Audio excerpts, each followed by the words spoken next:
رمضان کے بعد شوال جیسی آیا، اب کچھ حالات ایسے ہوئے کہ یزید نے اپنے خلفاء کو، اپنے گورنروں کو، اپنے امراء کو ہر جگہ پھیلا رکھا تھا، لیکن کوفہ ایک شہر ایسا تھا۔ کوفہ کی تھوڑی سی تاریخ میں آپ کو بتا دوں۔ کوفہ یہ 16 ہجری میں حضرت عمر فاروق رضی اللہ تعالیٰ عنہ کی خلافت کے زمانے میں بسایا گیا تھا۔ شروع سے ہی یہاں پر حضرت علی کے چاہنے والوں کی کثرت تھی۔ مولا علی شیر خدا رضی اللہ تعالیٰ عنہ سے محبت کرنے والے بہت زیادہ تھے، اسی لیے حضرت علی نے بھی خلافت کو مدینے سے اٹھا کر کے کوفہ پہنچایا، اور حضرت علی کے زمانے میں دارالخلافہ، خلافت ہاؤس کوفہ میں ہی رہا۔ آپ کے انتقال کے بعد امام حسن رضی اللہ تعالیٰ عنہ بھی کافی دن کوفہ میں رہے، اور پھر آپ کو کوفہ والوں نے ہی زہر دے کر کے قتل کیا۔ حسن مجتبی رضی اللہ تعالیٰ عنہ کو، امام حسین کے بڑے بھائی، زہر دے کر کے ان کا قتل کیا گیا۔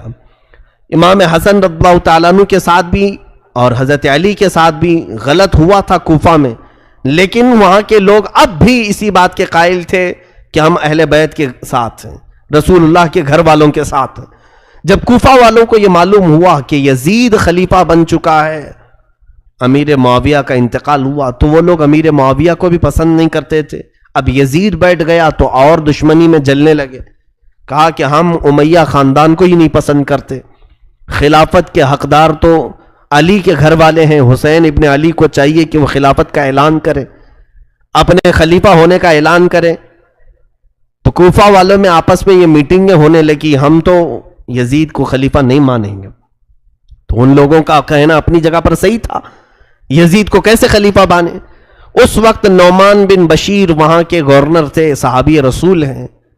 نعمان بن بشیر یزید کے گورنر بن کر کے تھے، تو کوفہ والوں کا ایسا سلوک تھا کہ نعمان بن بشیر کے پیچھے بھی نماز نہیں پڑھتے تھے کہ یزید کا گورنر ہے، نہ عید پڑھنے کے لیے جاتے تھے۔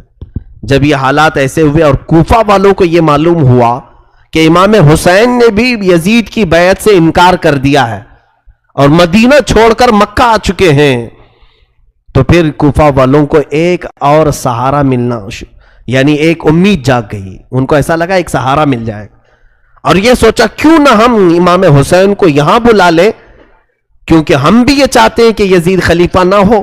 امام حسین آئیں گے تو ہم دل و جان سے ان کو خلیفہ بنائیں گے اور ان کے ہاتھ پر بیعت کریں گے۔ یہ معاملہ پیش آیا تو کوفہ والوں نے آپس میں میٹنگیں شروع کی، دن رات میٹنگ ہوتی تھی کہ حسین ابن علی کو کیسے بلایا جائے۔ بعد میں طے ہوا کہ ہم معزز لوگوں کے ذریعے سے خط بھیجتے ہیں مکہ اور امام حسین کو طلب کرتے ہیں۔ تو خط جو ہے آنے شروع ہوئے، شوال میں خط آنے شروع ہو گئے۔ شوال میں کوفہ والوں کے پہلے 3 خط آئے، اس میں لکھا گیا تھا کہ اے علی مرتضیٰ کے شہزادے، فاطمہ کے لاڈلے حسین، ہم نے سنا ہے کہ آپ نے یزید کی بیعت کا انکار کیا ہے اور آپ مکہ آ چکے ہیں، لہٰذا ہم یہ چاہتے ہیں کہ آپ کوفہ آ جائیں۔ کوفہ آپ کے والد گرامی مولا علی شیر خدا کا دارالخلافہ تھا، آپ اسی خلافت کو آگے بڑھائیں، ہم سب آپ کے ساتھ ہیں۔ ان خطوں میں لکھا ہوا تھا، اور حضرت عبداللہ بن زبیر وہاں پر تھے، امام حسین کو انہوں نے کہا ان خطوں پر آپ بھروسہ مت کریں۔ اسی شام کو 300 خط اور آئے، کوفہ سے 300 خط آئے، مہر بند، اور معزز لوگوں کے وہاں پر مہر تھی، دستخط تھے کوفہ والوں کے۔ جب امام حسین کے پاس خطوں کا سلسلہ جاری ہوا، 300 کے بعد روایتیں ہیں 1000 کی تعداد میں خط آنے شروع ہو گئے۔ پورے کوفہ والوں کی ایک ہی بات تھی کہ حسین ہمارے پاس آ جائے، امام حسین ہمارے پاس آ جائے۔ حضرت امام حسین کو بلانے کی اور ان کو دعوت دینے کی یہ مہم بہت زور پکڑ لی، طول پکڑ لی۔ اس کے بعد امام حسین نے اپنے گھر والوں سے مشورہ کیا، کیا ہم مکہ میں ہی پوری زندگی کاٹ دیں یا پھر کوفہ جائیں؟ کوفہ جا کر کے ہم دیکھتے ہیں۔ تو سارے لوگوں نے کہا کہ کوفہ نہ جائیں۔ وہ لوگوں نے حضرت علی کے ساتھ بھی اچھا معاملہ نہیں کیا، امام حسن کے ساتھ بھی اچھا معاملہ نہیں کیا۔ امام حسین پھر خاموش ہوئے۔ اب یہاں پر ذی القعدہ کا مہینہ شروع ہو چکا تھا، پھر خطوط اتنے آئے کہ کوفہ والوں نے ایسا خط لکھا، دیکھیں اب امام حسین کو جانا ضروری ہو گیا تھا۔ کیوں؟ انہوں نے لکھا تھا کہ اے حسین ابن علی، امام علی مقام قیامت کے دن اگر اللہ تعالی ہم سے سوال کرے کہ تم نے یزید جیسے فاسق و فاجر کو امام کیوں بنایا، کیوں اس کے ہاتھ میں بیعت کی، تو آپ سن لے ہم اللہ کی بارگاہ میں یہ کہیں گے ہم نے تو تیرے رسول کے شہزادے کو بلایا تھا، انہوں نے اپنا ہاتھ ہمیں نہیں دیا، اس لیے ہم نے یزید کے ہاتھ میں ہاتھ دیا۔ یہ بلیک میل کرنے کا طریقہ ہے، اس طور پر ایموشنل کرنے کا طریقہ ہے۔ تو انہوں نے جب یہ کہا تو یہ حجت ہو گئی امام حسین پر۔ حضرت امام حسین نے کہا میرے اوپر اب جانا واجب ہو گیا ہے، کیونکہ ظاہر سی بات ہے کوفہ والے ایک ظالم و جابر کے خلاف کھڑے ہیں، تو جو سمجھتا ہے کہ ظالم کے ہاتھ میں ہاتھ نہیں دینا چاہیے، اسے چاہیے کہ وہ اپنا ہاتھ ان کے سامنے بڑھائے۔ ظاہر سی بات ہے اصول اور طریقہ یہی ہے کہ اگر کوئی گندے پانی کا گلاس لے کر پکڑا اور پی رہا ہے تو آپ کا فرض بنتا ہے آپ اس کو روکیں، آپ اس کو روکیں۔ لیکن روکنے کا طریقہ کیا ہے؟ آپ ایک اچھے پانی کا گلاس اس کو دیں اور وہ پانی پھینکنے کا حکم دیں، وہ پھینک دے گا اور آپ کے پاس کا اچھا پانی پی لے گا۔ اور اگر آپ اچھا پانی بھی نہیں دے رہے اور اس کو برائی سے روک بھی رہے ہیں، برے پانی سے، وہ پیاسا ہے پی لے گا۔ یہ اصول ہے، یہ دستور ہے۔ حسین اعظم رضی اللہ تعالیٰ عنہ جب یزید کی بیعت کا انکار کر چکے تھے تو ظاہر سی بات ہے اچھا خلیفہ بھی دینا آپ کی ذمہ داری ہو گئی تھی، اور اس کے سب سے زیادہ حقدار امام حسین تھے۔ حضرت حسین رضی اللہ تعالیٰ عنہ نے جب یہ کہا مجھ پر جانا واجب ہے تو بعض معزز صحابہ مکہ کے انہوں نے مشورہ کیا کہ پہلے آپ اپنے خاندان میں سے کسی بھروسے مند معتمد آدمی کو کوفہ بھیجیں، اگر وہ وہاں کے حالات لکھ کر آپ کے پاس بھیج دے آپ کوفہ چلے جائیں۔ تب میرے آقا امام علی مقام حسین اعظم رضی اللہ تعالیٰ عنہ نے اپنے خاندان میں حضرت امام مسلم بن عقیل، اپنے چچا کے بیٹے، حضرت علی کے بھائی تھے عقیل، سگے بھائی تھے، ان کے بیٹے امام مسلم، یعنی امام مسلم امام حسین کے چچیرے بھائی تھے، چچیرے بھائی۔ امام مسلم کو بلایا، کہا کہ میرے بھائی میں چاہتا ہوں کہ آپ کوفہ جائیں اور وہاں کے حالات دیکھ کر کے مجھے لکھ بھیجو، جیسے حالات ہوں گے میں سفر کروں گا۔ امام مسلم بن عقیل نے کہا ٹھیک ہے حضور، آپ کا حکم جیسا ہوگا میں چلتا ہوں۔ دوسرے دن وہ رخت سفر باندھ رہے تھے، ان کے دو ننھے سے شہزادے ساتھ میں تھے۔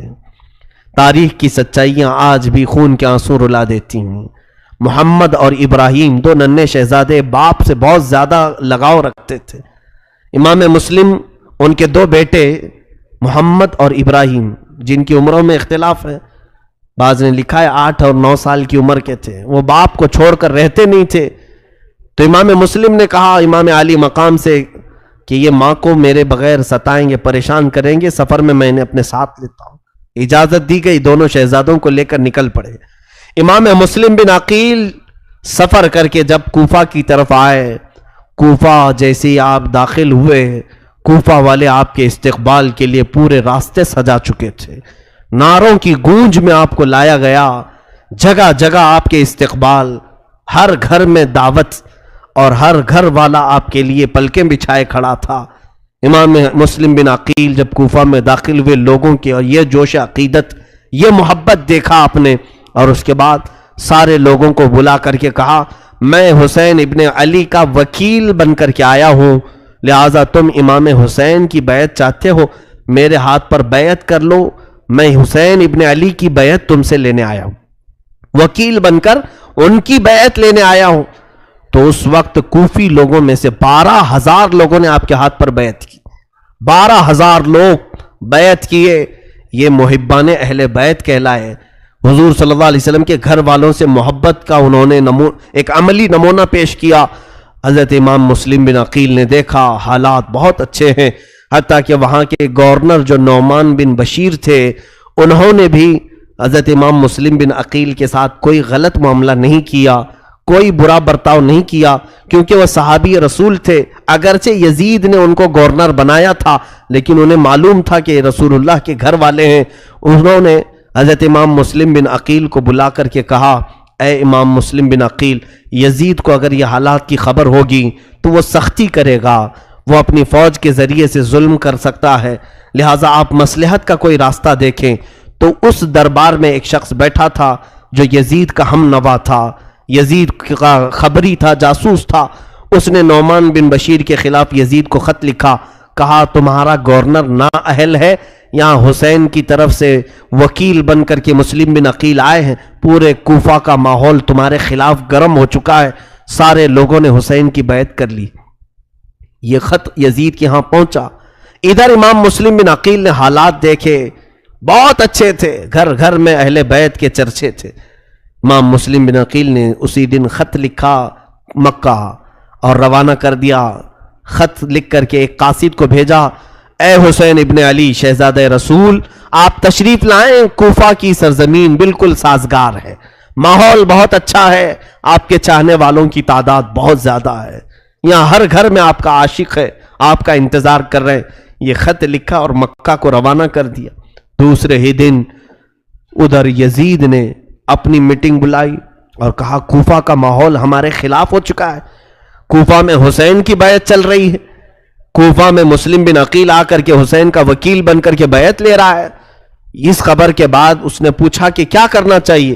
وہاں بیٹھے ہوئے لوگوں نے مشورہ دے کر کے کہا وہاں کے گورنر نعمان بن بشیر کو ہٹاؤ اور کسی سخت قسم کے گورنر کو نافذ کرو۔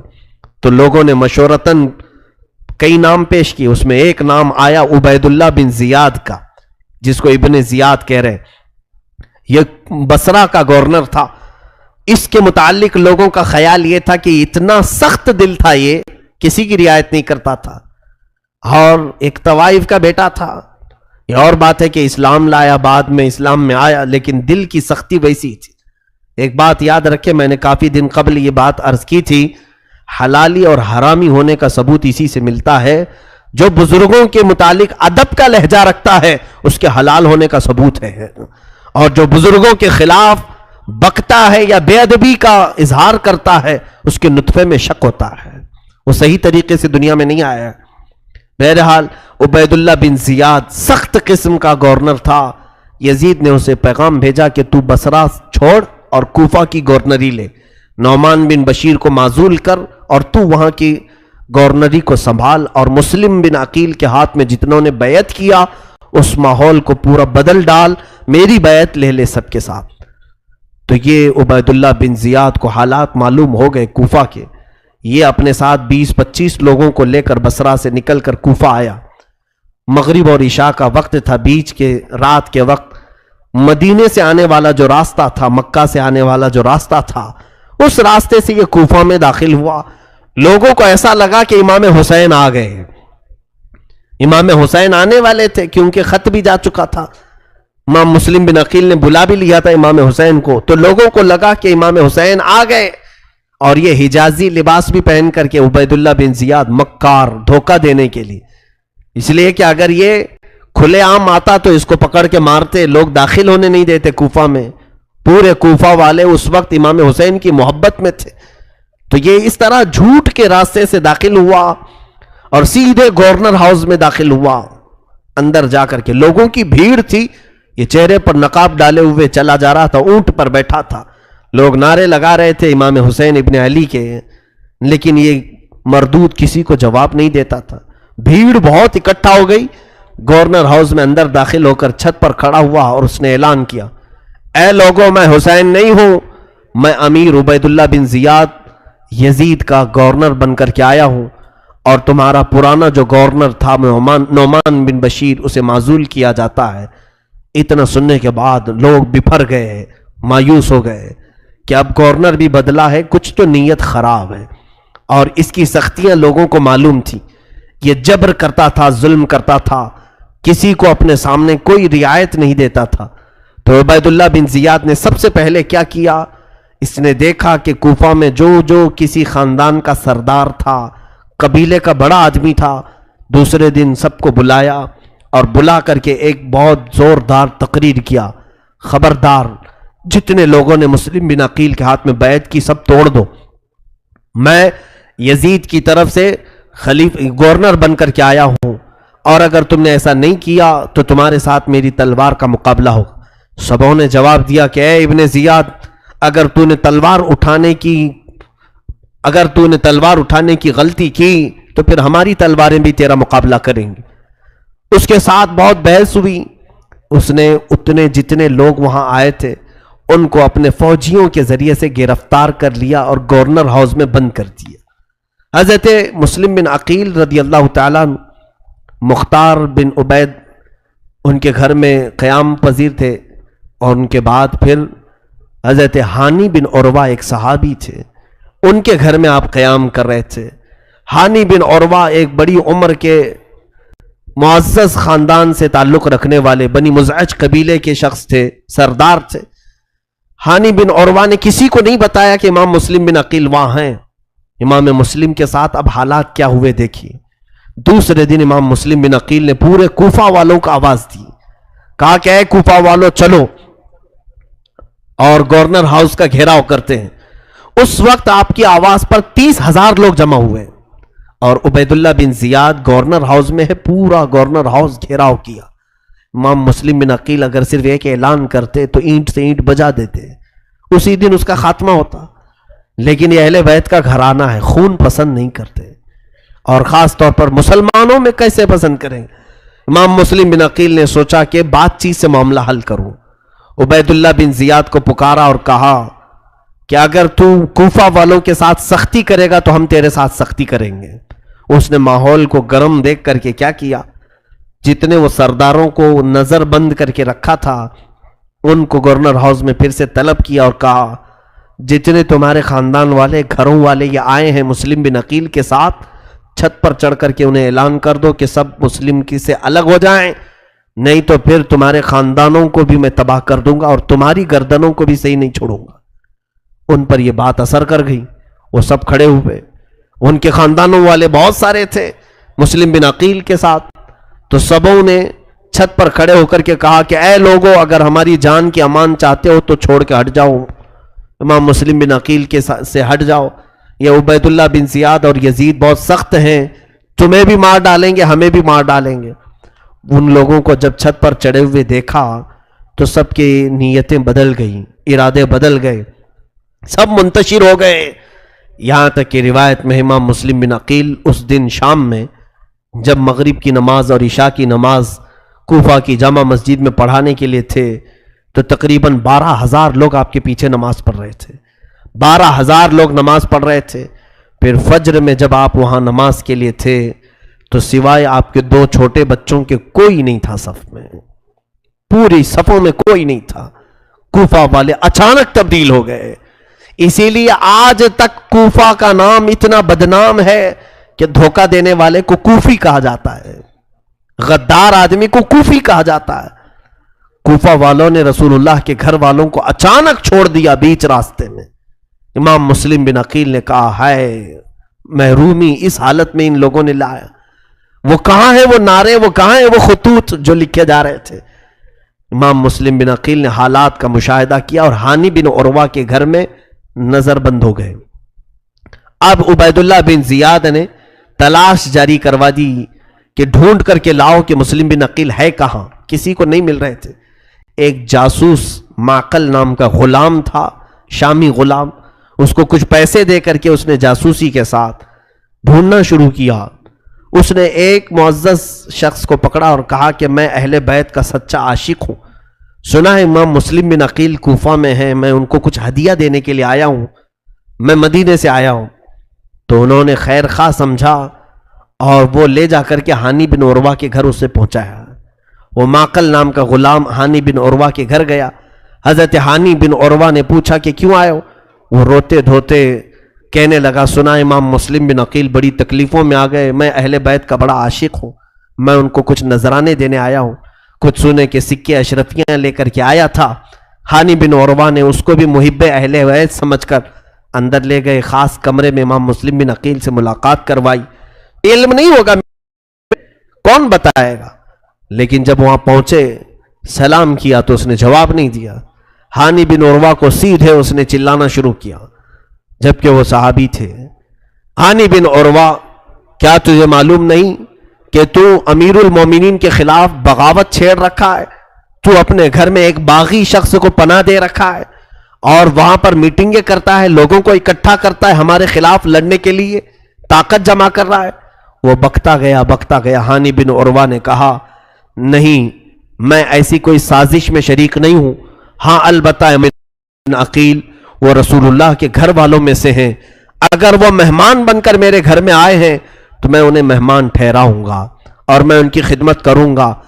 اس نے کہا ہانی تم مسلم بن عقیل کو ہمارے حوالے کر دو، ہمارے حوالے کر دو. ہانی بن عروہ نے کہا میری پوری زندگی ختم ہو جائے مگر میں اپنے ہاتھوں سے امام مسلم کو تیرے حوالے نہیں کروں گا، تیرے حوالے نہیں کروں گا.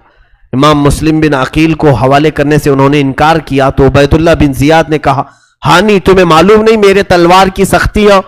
ہانی بن عروہ نے کہا اگر تیرے تلوار کی سختیاں ہیں تو میرے گھر کے افراد بھی تیری اینٹ سے اینٹ بجا دیں گے.